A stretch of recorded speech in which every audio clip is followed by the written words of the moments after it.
সবাই মিলে চলে গেলাম পূর্বাচলে। কি করলাম সব কিছু নিয়ে থাকছে আজকের ভিডিও। তো মামা গাড়ি নিয়ে চলে আসছে আর আমরা রেডি হয়ে আগেই বাসার নিচে এসে দাঁড়িয়েছিলাম।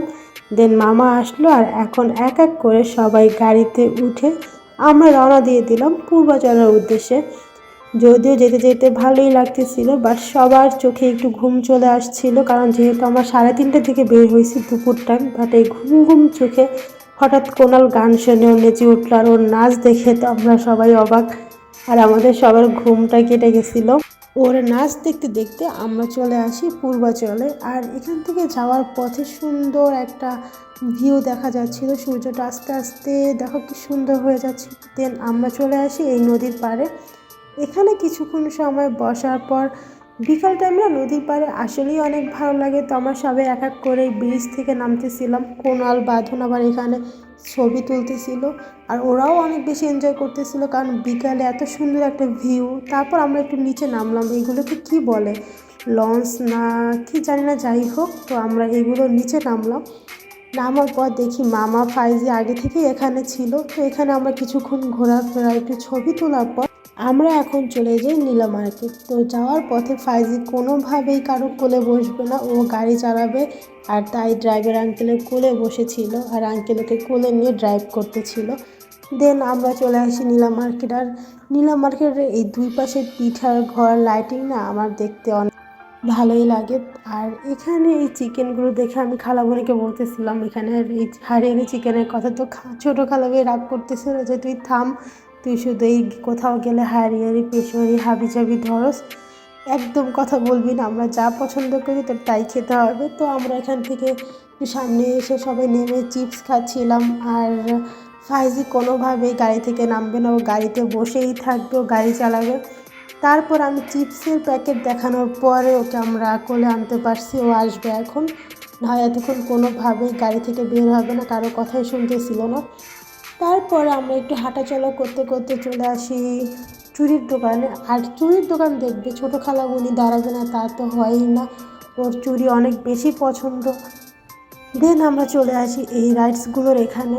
আর এই রাইডসগুলোতে বাঁধন কোনাল আগে থেকে যে ওখানে দাঁড়ায় আসছে, কারণ ওরা এগুলোর জন্যই পাগল, এগুলোতে ওঠার জন্য। তারপর ওরা ফাইজি কোনাল বাঁধন কোয়েল ওরা চলে গেল এই ট্রেনে ওঠার জন্য। তো এটা বলছিল যে 20টা রাউন্ড দিবে, তারপরে শুনছে না 20 রাউন্ড না, শুধু 3টা রাউন্ড দিবে।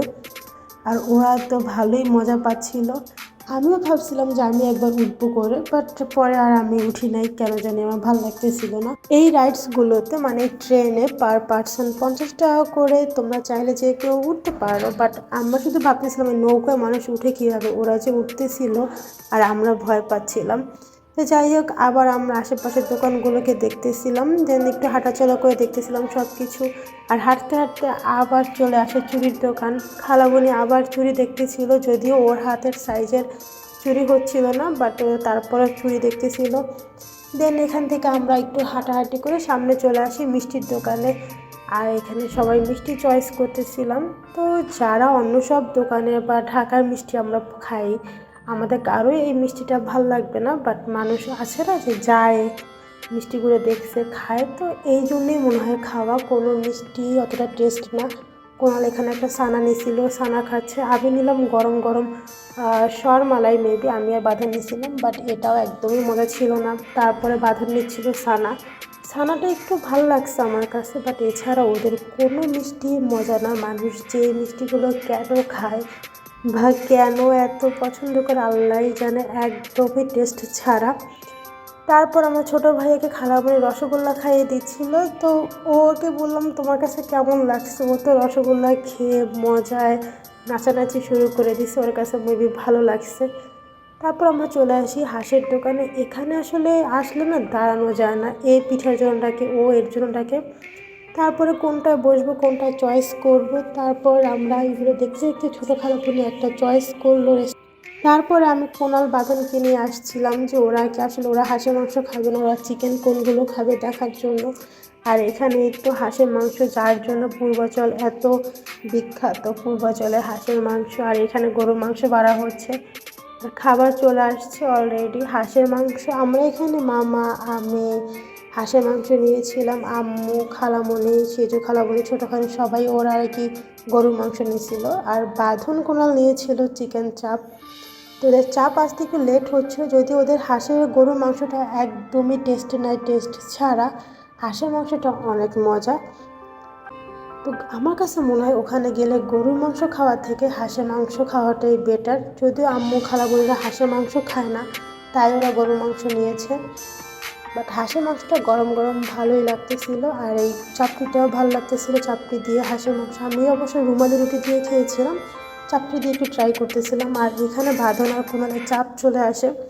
অবশ্য এটা চিকেন তান্দুরি ছিল মেবি, বাট এটা খেতে অনেক মজা ছিল। তারপর আমরা চলে আসি এই চাটা খাওয়ার জন্য। চাটা অবশ্য মজা ছিল, মালাই চা, ভালোই ছিল খেতে। চাটা নিয়েছিল 30 টাকা করে। দেন চা খেয়ে আমরা আসি এখানে একটু টুকটাক ঘোরাফেরার জন্য, কারণ বাঁধন আর কোনাল ছোটো খালামণিকে পাগল করে ফেলতেছে, কিছু কিনে দাও, কিছু কিনে দাও, এইগুলো দেখার জন্য। বাট ওরা যা ধরতেছিল কোনো কিছুই ভালো লাগতেছিল না, আর এইগুলো টু মাছ দাম। অবশ্য আমার এইটা না অনেক ভালো লাগে, ছোটোবেলা থেকে এই কার্টুনটা দেখলেই আমার মানে হাতে নিয়ে খেলতে মন চায়। আর এখানে আমি একটু চুড়ি দেখতেছিলাম। ওদের এখানে চুড়ি, কাচের জিনিস, ওয়ালমেট, বাচ্চাদের খেলনা, হাবি জাবি বেশ ভালোই ছিল। বাট এগুলো অনেক দাম, আমার কাছে মনে হয় এগুলো ঢাকা থেকে নেওয়াটাই বেটার। দেন আমরা চলে আসি সবজি নেওয়ার জন্য। এখানে আম্মু খালামুনিরা সবজি দেখতেছিল, আর এদের সবজিগুলো অনেক ভালো, খুব টাটকা সবজি। তো পরে এখান থেকে অনেকগুলো করে সবজি কিনে নিয়েছিল। এই যে শাক, কী শাক বলে এটার নাম জানি না, যাই হোক শাক, মূলা শাক, দেন লাউ। লাউটাও অনেক সুন্দর ছিল, গোল গোল কিউট দেখতে ছিল লাউগুলো। তো এখানে সবজিগুলো নেওয়া শেষে আমরা উঠে পড়ি আবার গাড়িতে।